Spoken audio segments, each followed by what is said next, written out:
Okay, guys, you're going to be doing your offspring anchor chart on page 50 in your notebook or the next available page. Okay, so you will get that half sheet and you will glue it on page 50. At the top, you're going to title it Offspring, like in the corner over here, Offspring. And then the teak is compare the results of uniform or diverse offspring from sexual reproduction and asexual reproduction. And that is teak 714B. Make sure if you need to pause the video so you can get this down on your page, you may do that. Um, your table, you're going to be filling in the missing information. So reproduction, we have asexual and then sexual. And then when you see the plus and the minus, the plus represents advantages, and the negative is going to represent the disadvantages. So asexual reproduction is one parent. So that isn't an advantage for that situation because those organisms do not need to find a mate, and it saves a lot of time. So it is an advantage that there would be only one parent for asexual. On the flip side, sexual reproduction requires two parents, and we also consider that a positive because it's going to create diverse offspring, a lot of genetic diversity.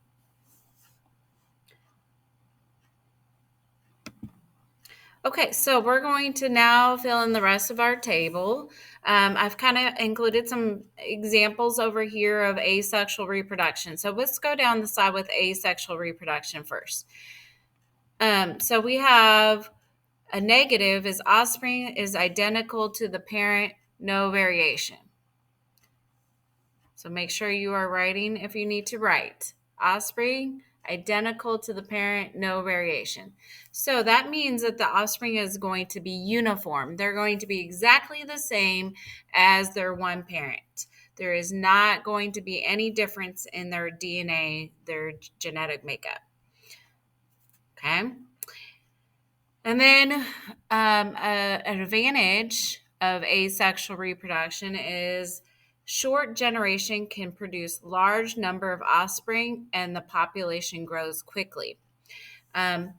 Because the one parent does not have to find a mate, it is very quick for offspring to be born and they are able to birth several offspring at one time. And if you look at some of the examples, we have over here hydra, the sea star, strawberry. So when we are thinking about this, we're thinking about plants that usually do not have flowers. We're talking about single cell organism or unicelled organisms, yeast. So anything that can, if it's like a cell, it's going to create two baby cells, and then those baby cells can multiply very quickly. Okay. Another advantage is it requires very little energy because there is only one parent. It does not have to find a mate, and then those babies are born very quickly. So it does not require a lot of energy from the one parent. The negative is there is no parental care. High death rate for the offspring. So one thing that happens is they are able to have lots of babies, but since the parent cannot take care of the offsprings, they are not there to protect the offspring. There might be a high death rate of those offspring. Okay, going down our chart, the next advantage of asexual reproduction is well-adapted individuals spread quickly. So if they are well suited for the environment, they've adapted to that environment, then they are able to spread and have offspring very quickly, and their population numbers will go up. Now, on the flip side, if they are not adapted to that environment, they die very quickly. That there would be a high death rate. And the last part for asexual is just remember one parent, uniform offspring, not a lot of diversity there. They are able to reproduce very quickly, have a lot of babies, but there's also a lot of death.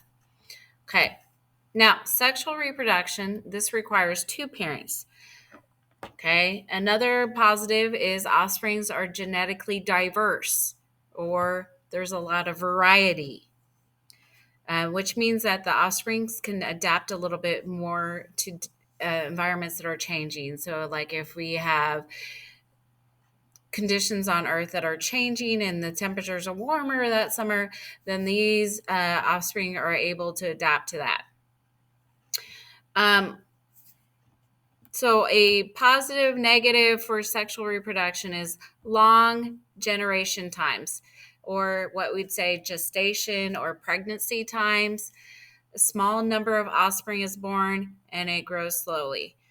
So, if we think of bigger animals, they carry their young for up to a year or more than a year. And it takes them a very long time to go through gestation or pregnancy, and then they are only able to have like one elephant.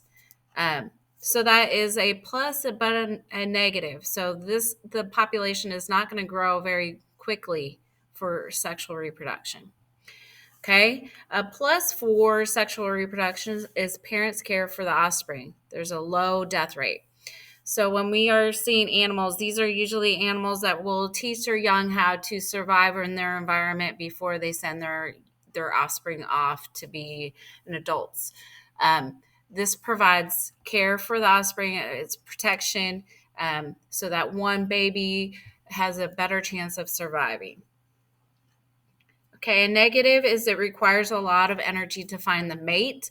And then we talked about how gestation or pregnancy or generation time is longer because the mom has to carry the young and provide for the young before the young is able to go out into the environment. So it requires a lot more energy.